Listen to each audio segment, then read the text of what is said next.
Не прошло и получаса, как крик новорожденного радостно отозвался в сердце отца, а уставшее лицо матери осветилось счастливой улыбкой. 27 ноября 1891 года родился Максим Богданович, второй сын Адама Богдановича. На кого же он похож, Маша, допытывался Адам Егорович. Мне кажется, он похож на самого себя.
Струбил, с хмары Бог старому мною говорил. Полно с краем чаша гневу майго за людские грахи ды бясчыннасці. Вось надойдзе часіна суровая, лінуць з неба залівы бязмерныя і абмыюць ад бруду смуроднага ўсю зямлю яны, белы вольны свет. Пачынаў тут Ной будаваць каўчэг з таго дзерава ліванскага. У шыркі гэтаму каўчэгу 100 лахцёў, а ў дашкі болей 1000. Ды ўзяў туды Ной і птах, і звяроў, каб не звёўся іх род з зямлі. Ды не плыў к яму з мора сіняга страцім лебедь, горды, моцны птах. Яго звычаі арліныя, яго ўцехі сакаліныя, пер'ечкі бялеюцца ды на золку агнявеюцца. У яго крыле 303 пяра. Узмахне крылом, быццам бор шуміць, узмахне другім, як мяцель гудзіць. Як учнуть дожджы, потекла вода, разлилась горш от паводка, затопила усе луги лаги, усе луги лаги, усе лясы бары, уздымается выше от гор. Пташки у небе стаи летают, ёнче жалостно, ад нуды кричать, выглядают стуль притулочку. А по всей земли только хвали бьют, толькі хвалі б'юць белай пенаю, ды па іх дужы, смелы плавае, страцім лебедь, горды, моцны птах, узмахне крылом, быццам бор шуміць, узмахне другім, як метель гудить. Ды насели тут на лебедя пташки дробные усей стаею. Лебедь силы выбивается, тушки аж наустяшаются. День он плавает, другий, третий день. На четвертый стал просить, молить. Вы взлетите хоть на час, який. Выбиваюся з остатніх сил. Дайте вы крылам, гей, вольней взмахнуть. Дайте вы грудям, гей, вольней вздыхнуть. Не послухали птахи-лебеди. Крылья урэшце надломались. Голова ў ваду опустилась. Ды пайшоў на дно мора сіняга. Страцім лебедь, горды, моцны птах. Ад усіх цяпер потомкі ёсць, ды няма адных. Стратимовых. Подними угору свое вока. И ты будешь изноў, як дзіця. І адыдуць, адлынуць далёка ад душы ўсе трывогі жыцця. Ёй не трэба ні шчасця, ні ласкі. Ёй няма ні нуды, ні клапот. Ты, царэвіч, цудоўныя казкі. Гэта хмара, дыван-самалёт. Калі ў ракавіну цёмную жамчужніцы упадзе пясчынка, хоць адна, жомчугам патроху робіцца яна. Калі ў дух мой западзе і зварушыцца там кавалак грубага жыцця, жомчуг звернецца ён сілай пачуцця. 4 октября маленький Максим Богданович проснулся рано и чрезвычайно расшалился. Беготня, возня, смех, песни, танцы. А мать уж, видимо, доживала последний час. Боючыся занепакоіць пры смерці Марылю Апанасаўну, бацька спыніў хлопчыка і пасадзіў у суседнім пакоі на крэсла. Сиди тихо! І вось дзіця, якое па твары бацькі здагадалася, што насоўваецца нейкае гора, самотна паникла, як бы осунулася. Ребенок все это время тихо и неподвижно сидел и даже смерти матери не видел.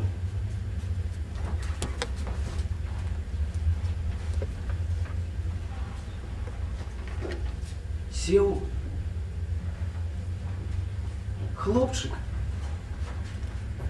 шклянкой ля вулічнага ганку и выдувая з мыла пузыры. Вясёлкаю гараць яны ў зіянні ранку, узлетаючы ў паветра да гары. И заворожены шматфарбною красою, со спрытностью и хвивостью кота, хапае хлопчик их не жесткую рукой, а застаецца ў ёй одна злата. Не руш мяне! Не руш!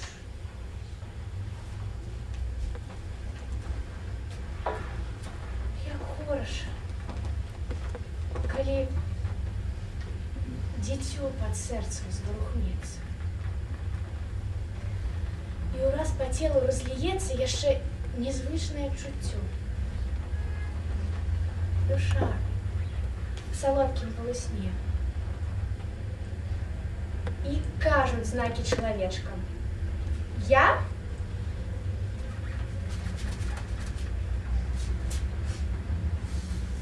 птенчик,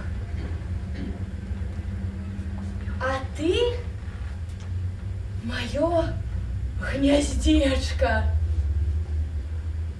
Не руш мяне. Не руш мяне. Не руш.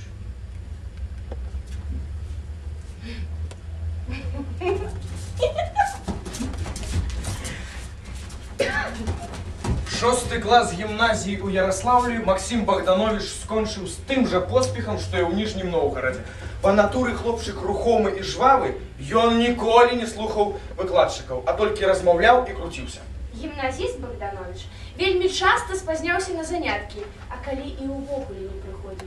А калі прыходзіў, то займаўся не тым, чым патрэбна, чым усе, а тым, для чего был призван белорусской литературой. Но вскоре все это придется оставить в связи с явно выявившимся нездоровьем к 12-летию, склонностью к туберкулезу. Зимой до его провязался кашель. Пачала подниматься температура, пошла горлом кроў. Пачалося заражение сухотного процесса у легких. Суцешала только то, что доктор Брент, який лечил Максима, хрипу у легких не чуў. Чуєш?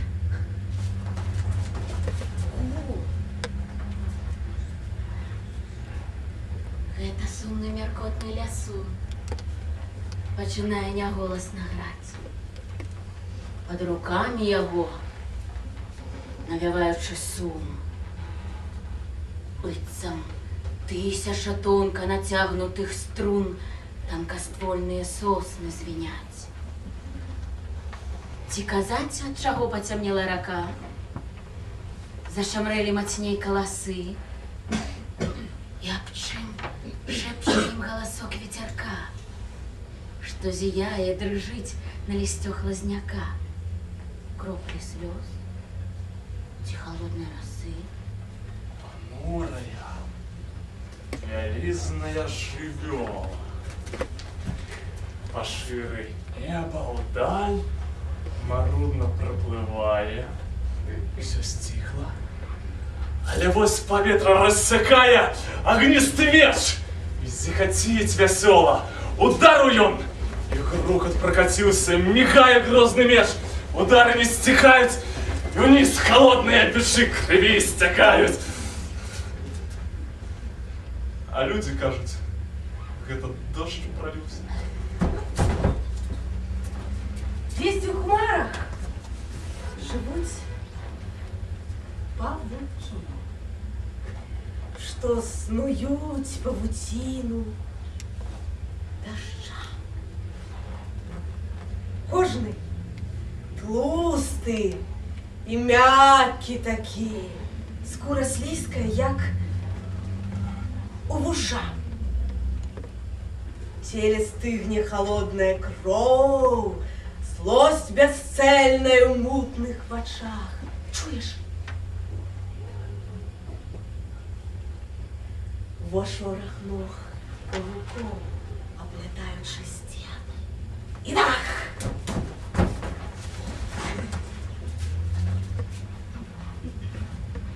Люди, вы только гляньте, колькі чароўнага хараства ў прыродзе навокала нас. Якое гэта шчасце бачыць яго і злівацца з ім душой. Якое шчасце сярод гэтага хараства жыць і працаваць, кахаць понад белым пухом вішняў, быццам сіні аганёк, вецца шпаркі лёгкі, синякрылый мотылёк, синякрылый мотылёк. Поездка Максима Богдановича на Беларусь у Вільнюці Ракуцюшыну была одна из самых буйнейшых у яго жыццёвай ці творчай біяграфіі. Адарваны ад радзімы 5гадовым хлапчуком, ён неўзабаве пасля смерці маці, ён да сканчэння гімназіі не бачыўся з бацькаўшчынай. Судакрананне з радзімай было праз казкі, песні ці легенды, пачутыя Максімам ад цётак у Ніжнім Новгарадзе.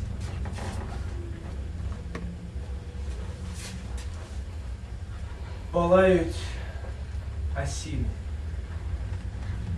каліны, чырвоныя сыплюць лісты, і вязкай жаўцеючай гліны цяжолыя крыюць пласты. Прыйдзець, пахіліўшись панура, лясун на раздоллі дарог, абшарпана старая скура, зламаўся аб дзерава рог, дарога ўся ў лужах, размыта дождем проливным колея. Грязь шаукает жадно копыта, шуршить уползая змея. Косматая шерсть передрог.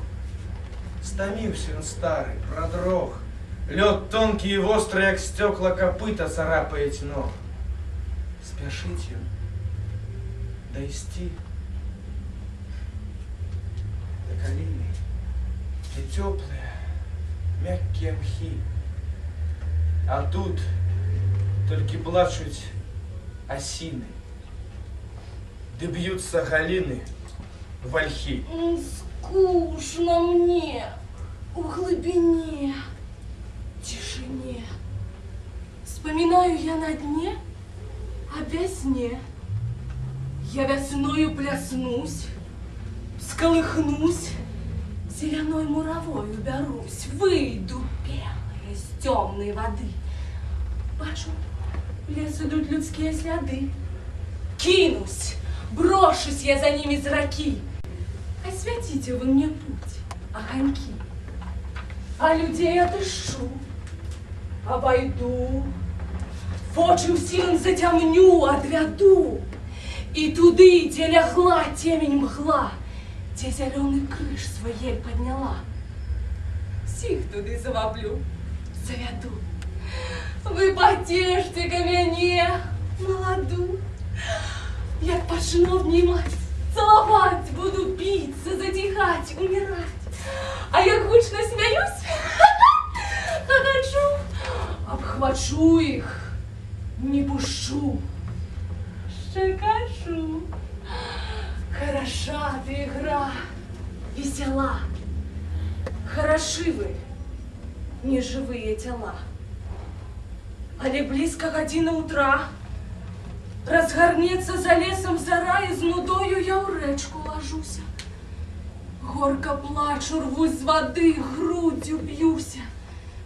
Там плыветь ведь хмелем весна, а тут холод, глубина, тишина. Тяжкая дорога.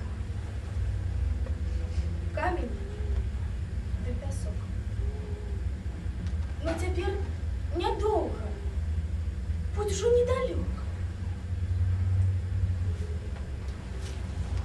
Нелегко мне было. Что-то впереди.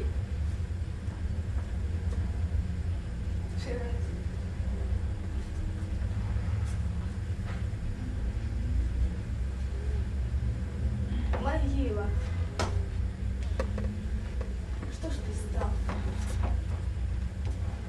Иди. Лишить у небе зор посел.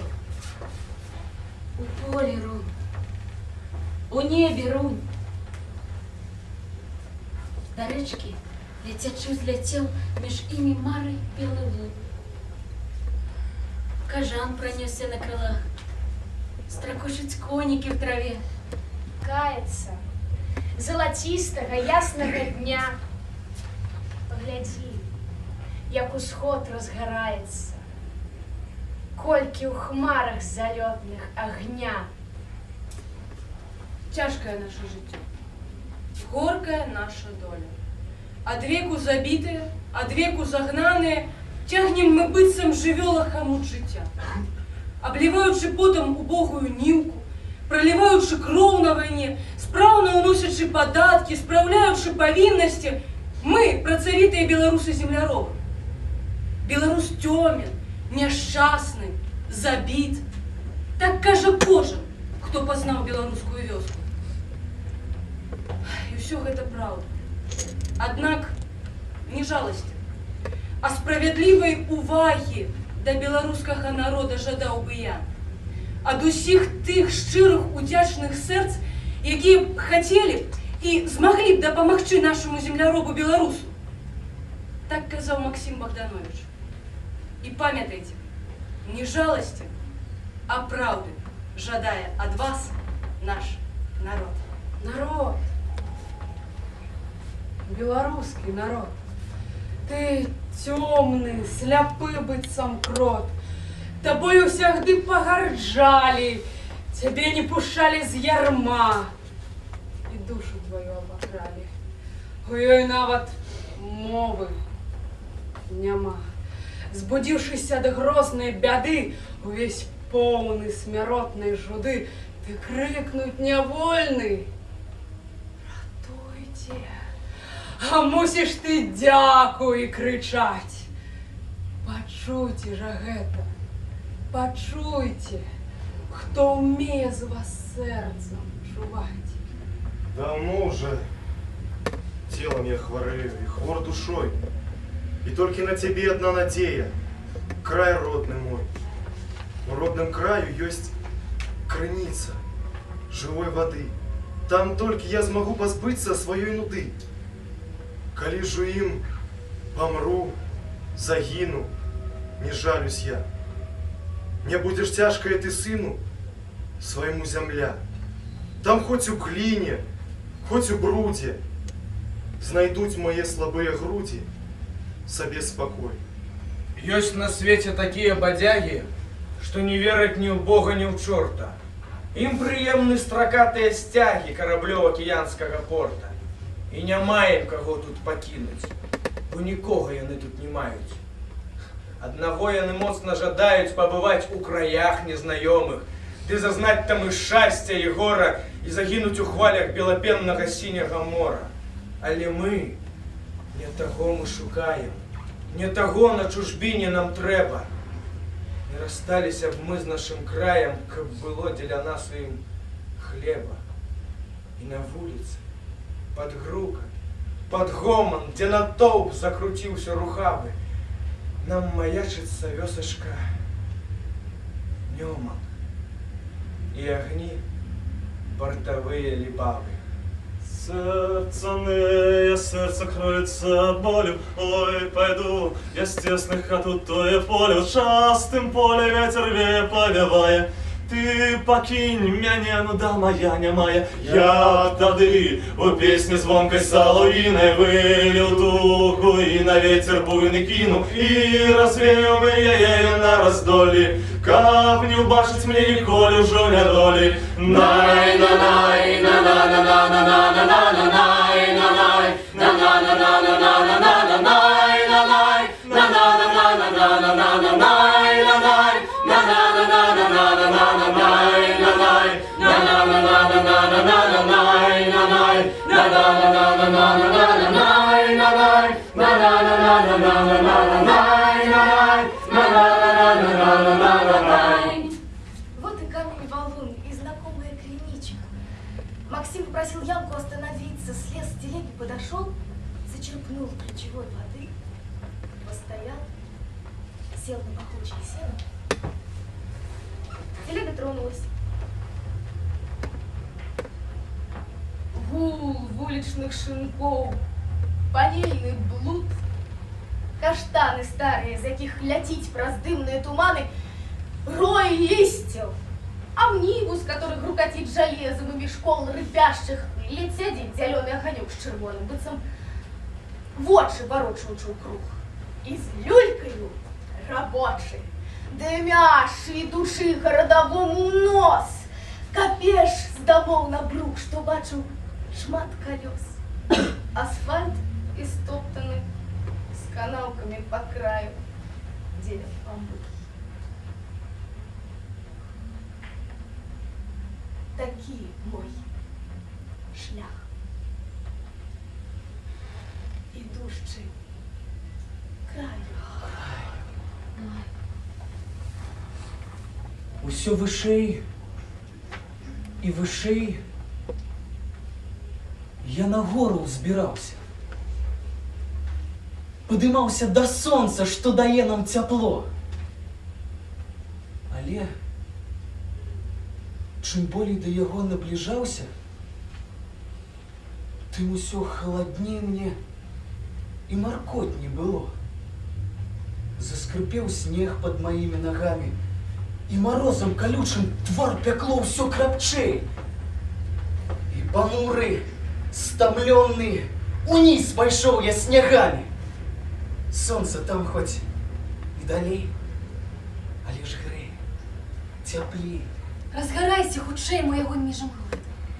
Хай цябе шум вятроў не пужае. Пагаршаюць яны аганёчак малы, а вялікі крапчэй раздуваюць. Разгарайся хутчэй, зіхаці аганёк, каб калі і замёр ты без долі, усіх спужаў бы страшны, абступіўшы іх рок. Хай агнёў не гасілі ніколі.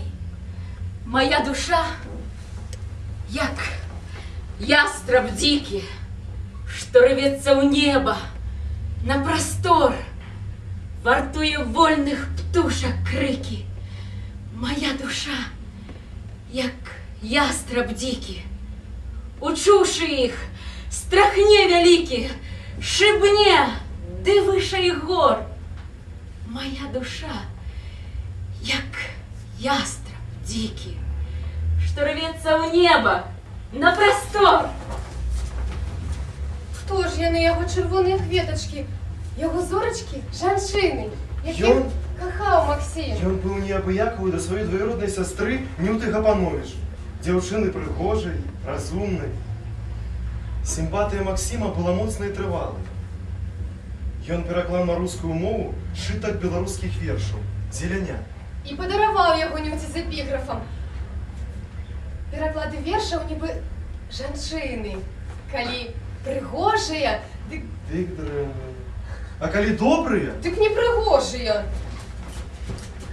Каб подправить слабое здоровье сына, Адам Ягорович Богданович повез Максима в Ялту. Место, на думку медицины, досить сприяльное для таких хворых. Сухоты, хвороба молодых. Але калі юнаки и девчата збираются разом, яны насуперак усяму забываюць про все свои беды. Максим Богданович адразу заўважыў яе, і яны лёгка знайшлі агульную мову, адчуўшы міжвольную цікавасць адзін да другога. І калі ўсе збіраліся разам, кожны раз атрымлівалася так, што чамусьці яна і Максим Богданович заўсёды былі побач. І куды б ён ні ішоў, дзе б ён ні быў, ён заўсёды адчуваў прысутнасць Кіціцыны. Ужо позна, мрок вясенняй ночы на вузкіх вуліцах ляжыць. А мне вясёла, блішчаць вочы, і кроў ад шчасця аж кіпіць. Іду я радасны, хорошы, знікае сэрца пустата. А под резиновой калошай тихутка хлюпает слата. Вярнуўшыся з Ялты, Максим рассказываў пра жыццё ў пансіянаце. І пра дзяўчыну з пранізлівым позіркам, журботна-трывожных вачэй і з выразна акрэсленым рэлігійным светапоглядам на жыццё і свет. Веру ў Бога, прадвызначэнне лёсу.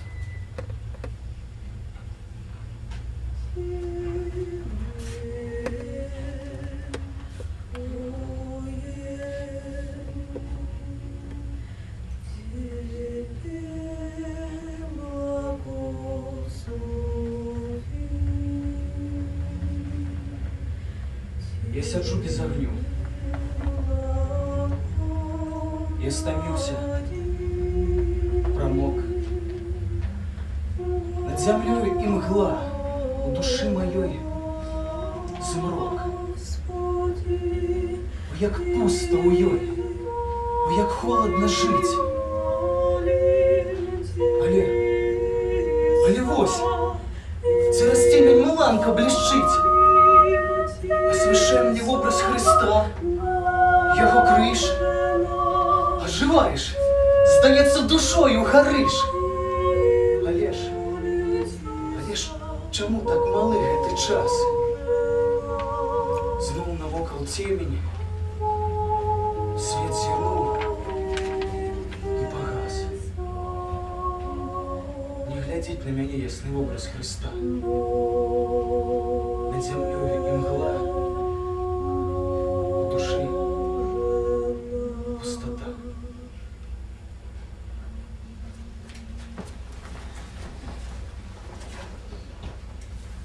У апошнія гімназічныя гады Максім пазнаёміўся з сям'ёй аднакласніка Рафаэла Какуева. У таго, акрамя брата Мікалая, было дзве сястры – Варвара і Ганна. Абедзве вучыліся ў жаночай гімназіі, ведалі мовы, былі дзяўчатамі прывабнымі.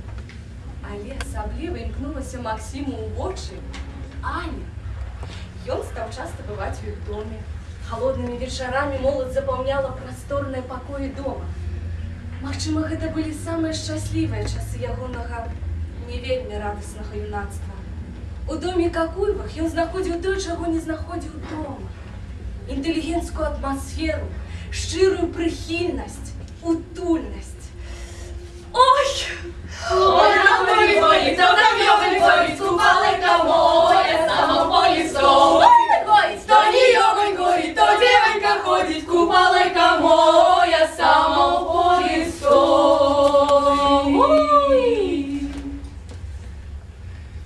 Истушку синюю плетаю, у тебе моя коса, у того, кого кохаю.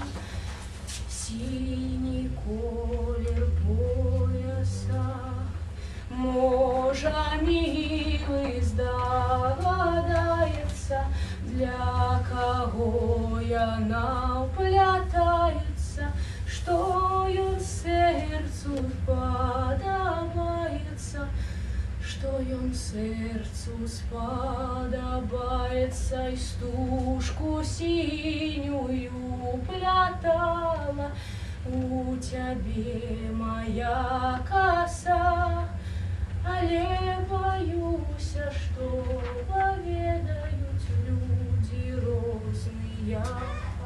Помню, ішла я до ратуши хутка поглядеть, як гараць ведьмаки. Только и чую, гукає Марутка.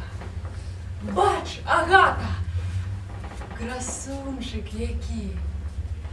У задуменні марудною ходою, увабраны ў шалому залаты, ехаў ён на коні самотою. А прыгожы, як Юрый святы. Шмат адгэтуль мінула часу. Ах, калі бы ізноў павідаць і коня, і убранства пакрасу, і знаёмую сэрцу пастаць. Я сяджу дзень за днём у аконца, ды праду апрыкрылы кужэль. І гудзіць, усё гудзіць верацёнца, як у полі далёкім мяцель. Ах, чаму я на што змарнавала так свае маладыя гады? Ах, чаму я на што не спытала, хто ён гэткі? І едзе куды? Толькі б зведаць, з воску фігуру я найменнем яго охрышчу. Выйду ноччу на поле ў буру і закляцце сваё напушчу. І праз свіст, праз гудзенне вятрыска, цераз шум прыдарожных ракіт я пачую так блізка гук знаёмы ад конскіх капыт. Не забыць, што спасенне я трачу, што душу варажбою гублю. Але знаю, яго я пабачу. Нарэшце скажу, як люблю. Все зникла, шум дождю и ветровую сердитый, блеск синий перунов, за ударом гулкий удар, клубятся шизы остатки грозных хмар. Як у воде воск пчел при ворожбе налит. Побачь, зіхаціць блеск ясный солнца ураз сярод разрывных хмар. Семибарвный пас лукой прихожей лёг у беза небе. Як толькі закрыю я вочы, стамлёныя светом газніцы, як толькі всплывуць перад імі чырвоныя сінія плямы, дык зараз жа сэрца ўзгадае апошняе наша спатканне. Чырвоныя яркія вусны, глыбокія сінія вочы, як той мотильок легкокрилий, що вось-вось із маку взвіється. На вуснах його трепетало, и было не в силах сорваться одно тиховейное слово. Якое?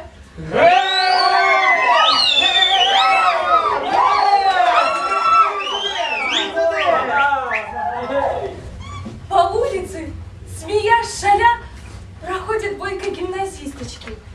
Их шляпок зыблется поля и машут нотных папок кисточки. Болтают, шутят, не боясь, что их сочтут еще зелеными. Но чья в душа не увлеклась коричневыми папиллонами? Вон, словно цапля за одной кокетливой вертиголовкою. Кадет, высокий и прямой, идет походкою неловкую. Близка уж стужа зимних дней, покрыта вся панель поросшую. Царица дум его по ней чеканит мелкий след калошую. Волнуйся, кадет идет, ее следы попасть старается, а сердце в грудь все громче бьет и тихим счастьем озаряется. Я вспоминаю вас. Такой прекрасный, стройный. И тайно мне милы и голос ваш, и смех, и теплота руки, и свет очей спокойный, и легкой шапочки морозный темный мех. 3 года протекло, как нам пришлось расстаться. Не посещай меня, воспоминаний час. От них проснется боль, и мысли мрачатся, и горечь все зальет. Я вспоминаю вас.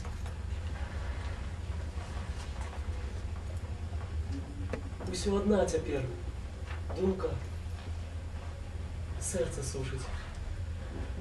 Як побачиться з тобою, к тобі прийти, а полын трава няхай себе заглушить позабытые давнейшие пути. Максим, заглядзеўшыся на неба, і можа не так на неба, як на гэтую самотную зіхатлівую зорачку, якая гаснуўшы, паступова мяняла свае адценні ад ружова-жоўтага да жоўта-зялёнага, пакуль не ператварылася ў бледны свет вечаровай зары. І чым слабей ён свяціўся, тым ярчэй мігцела зорка Венеры.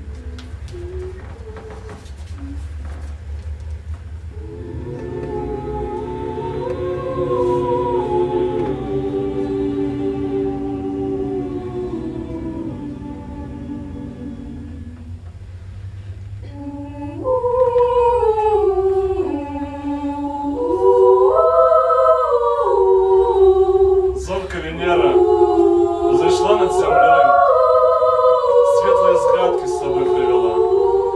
Помнишь, когда я споткался с тобою, зорка Венера взошла. С гэтай поры я пошел оглядаться в небо ночное и зорку шукал. Тихим коханием к тебе разгораться. С гэтай поры я пошел.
Джо, пора мне до дому збираться.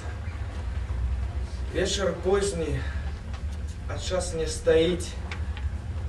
Ах, коли б ты могла здогадаться, як не хочется мне уходить. Там на улице не север, не бура. Там одно только. Мрок, самота. Але як я маркотна панура до свайго поцягнуся кута. Думки нудные знов закружаться. Сердце чулае знов заболіць. Ах, коли б ты могла здогадаться, як не хочется мне уходить. Однажды Петрусь Бровко спросил у Максима Богдановича: «Максим, великие времена настают, а ты о себе подумал?» На что Максим ответил: «Ото всех потомки будут, но не будет одних, Максимовых». Звычайное чалавечае жаданне мець маленькую дачушку упала на голы камень. А ці магло быць інакш, калі гэтая мара Максима была народжана толькі марай і марай запаветнай? Больш за ўсё на свеце жадаю я, каб у мяне быў свой дзіцёнак, свая дачушка, немаўляшка. Такая прыгоженькая, такая мокренькая, з цёмна-карымі вочкамі, а ручкі ў яе будуць перацягнуты ніткамі. Ён хоча, каб яго дачушка была такая, як і яна, Аня Какуева. Але гэта былі толькі мары і ўспаміны. Аню Какуеву Максим очень сильно полюбил. Але тетка Ани, Татьяна Рафаиловна, была супраць сустрэч Ани з Максимом из-за яго хваробы. І аднойчы Максим напісаў да яе: «Моя гаспадыня Татьяна Рафаиловна, у адным музеі над японскую вазу я бачыў надпіс: просяць руками не датыркацца». Тое ж я магу сказаць і аб каханні. Бо гэта задушэўная справа, а чалавецкай душы таксама не хораша мацаць руками. Делікатныя людзі пра гэта ведаюць, а недалікатныя пра гэта напамінаюць. Але ў 1914 годзе, пасля таго, як Аня скончыла Петербургскую кансерваторыю, яна выйшла замуж за свайго аднакласніка. Лепшы лекар ад дрэнных абставін лёсу – гэта час. Лепшы лекар ад кахання, новае каханне. Падчас лячэння і адпачынку ў старым Крыме Максим закахаўся ў Клаву, замужнюю жанчыну. Але каханне гэтае было як прамень сонца, яркае, кароткае. У небе ля хмары грымотной. Празрыстая, лёгкая хмара. Шпарка плыла. І абедзве чагось чырванелі ад жару. Зліцца жадалі яны. Зрабіліся б хмары магутнай. Але далёка іх вецер разнёс, паляцеўшы нячутна. Дробным дажджом, як змі адна пролілася.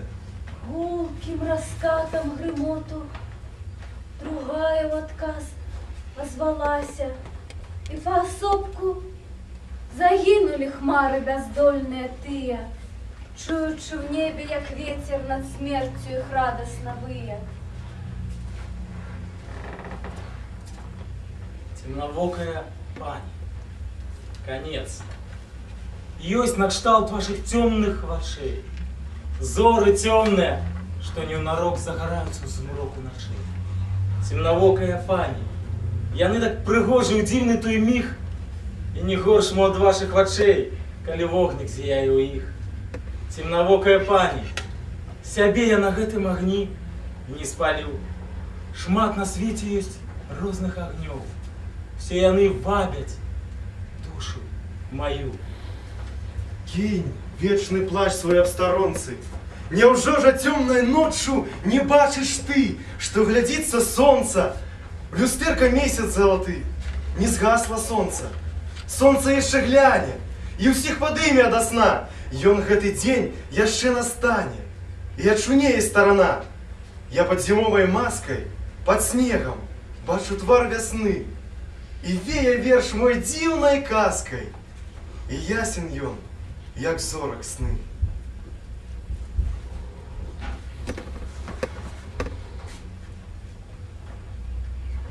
поле диким и опустелым проходит ночью две мару белым.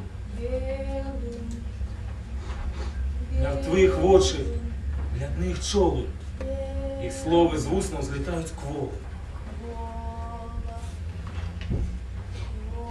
У поле диким и опустелым о прошлом шепчут две мару белым. Ты наше счастье ты вспоминаешь? Чего ж ты гэта цяпер жадаеш? Ці б'ецца сэрца хоць проці волі, пачуўшы імя маё? Ніколі. Вясёла, моцна, ды так прыгожа кіпела наша любоў. Быць можа.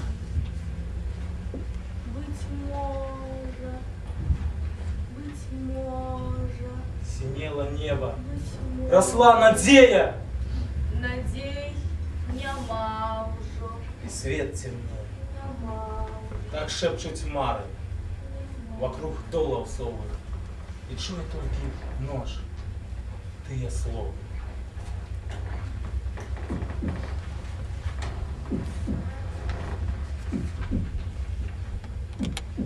Дробный дождь. Сяче, льется. Ветер злостный в хату рвется. Стукни у двери и окно. Сердце бедное забьется. И одразу им прочнется, и одразу сколыхнется все, что сгинуло давно. Вспомнить сердце, что любило. Вспомнить молодость и силу. Усё вспомнить, як у сне. Бачу, сердце не забыло, что жыццё им загубило. И разрытую могилой вее сумно на мяне.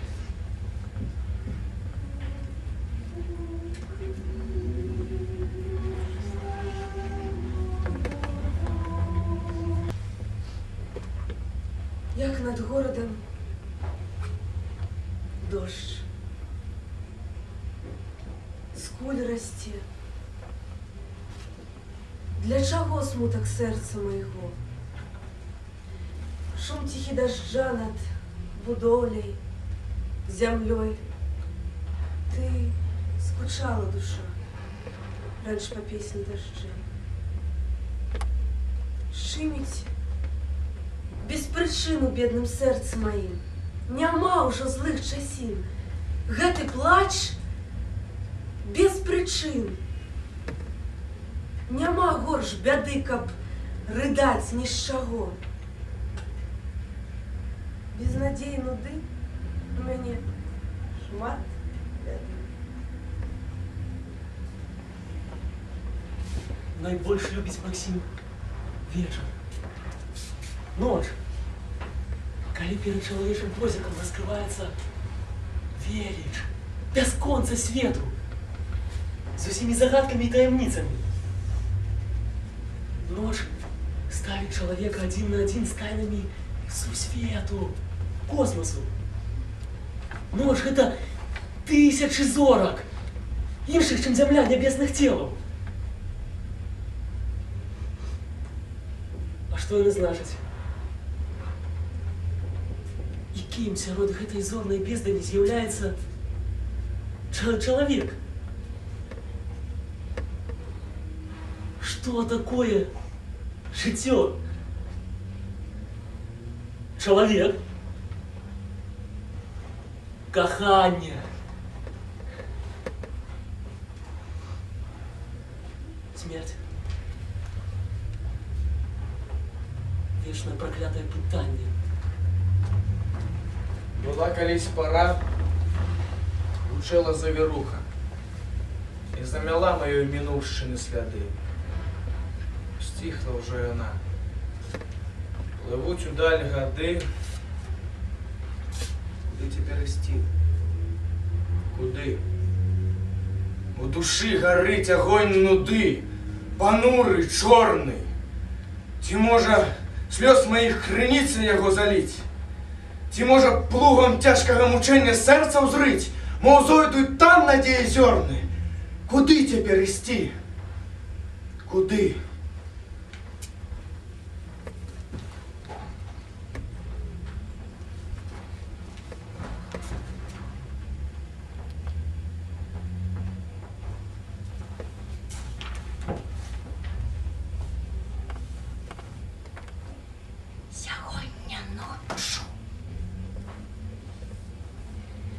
царстве.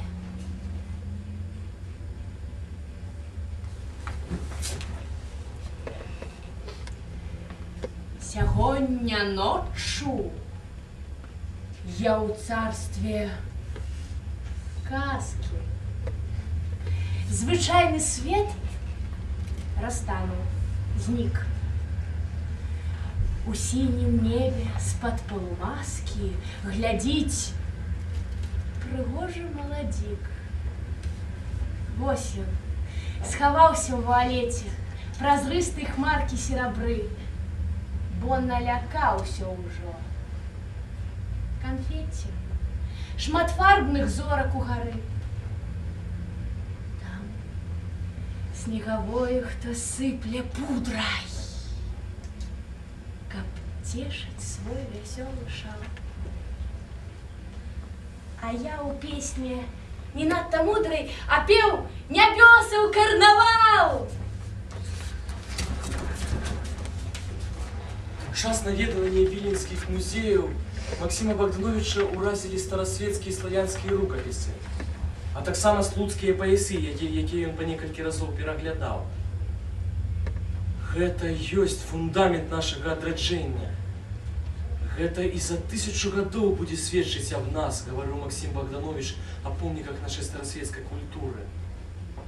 Мову Максим Богданович знаў яшчэ дрэнна і таму збіваўся на маскоўшчыну, але чутка улавліваў дысанансы, спыняўся і перапытваў.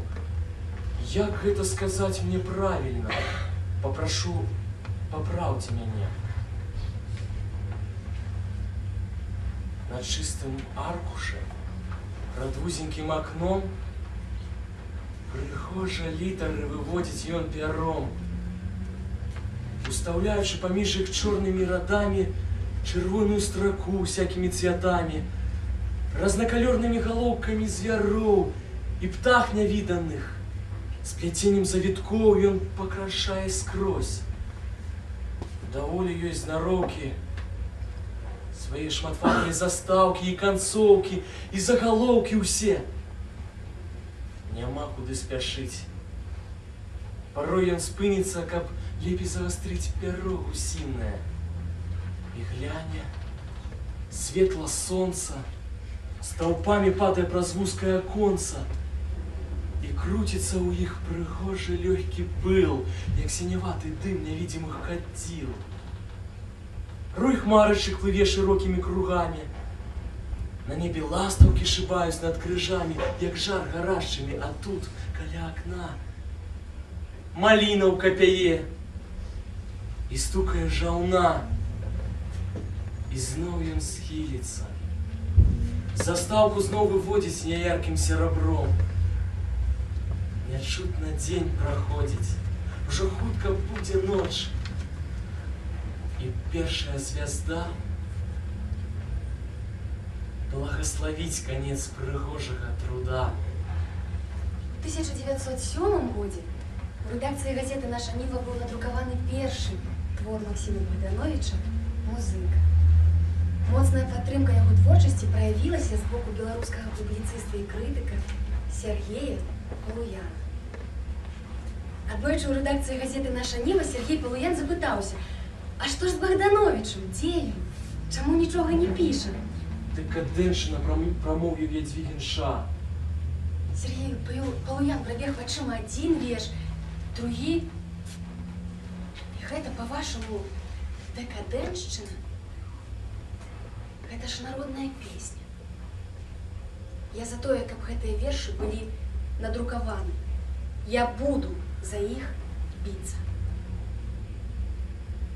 Глянь, як зорка ў цемні ляціць, всіх чаруючы светам сваім. Быццам змей залаты зіхаціць і стухае ў небе глухім. Але ўспомніць яшчэ зорку свет, бо ў сэрцы гарыць яе след. Так свабодна, так ярка пражыць, лепшай долі няма ж на зямлі. Усё кругом на момант асвяціць і пагаснуць у цёмнай імглі. Усё знікае, праходзіць як пыль. Вечны ж след будзе вечна жывым. Максим Богданович з запалам мрою аб тым, каб з беларускай інтэлігенцыі узгадаваць сапраўднага генія слова, які бы паказаў свайму народу не толькі красу роднай мовы, але даў бы творы з агульналюдскімі ценнасцямі, знанне творчасці которых было б абавязковым для кожнага культурнага чалавека ўсяго свету. Інтэлігенцыя з народу будзе вучыць дзяцей спярша у роднай мове, раней, чым іх паслаць у чужую школу. У верасні 1916 года Максим зноў прыязджае на радзіму. Тут ён працягвае працаваць над хрэстаматыйнай чытанкай для дзяцей, над публіцыстычнымі творамі і піша, канешне ж, вершы. Але ён чуўся слабейшым. На супольных парадах пастанавілі, што Максим паедзе ў Ялту, сабралі грошы і ў канцы лютага пачаліся ад'ездзіны. Максим Богданович абяцаў: я напишу да вас. І не напісаў. Відаць, сіл не хапіла. А мой написал.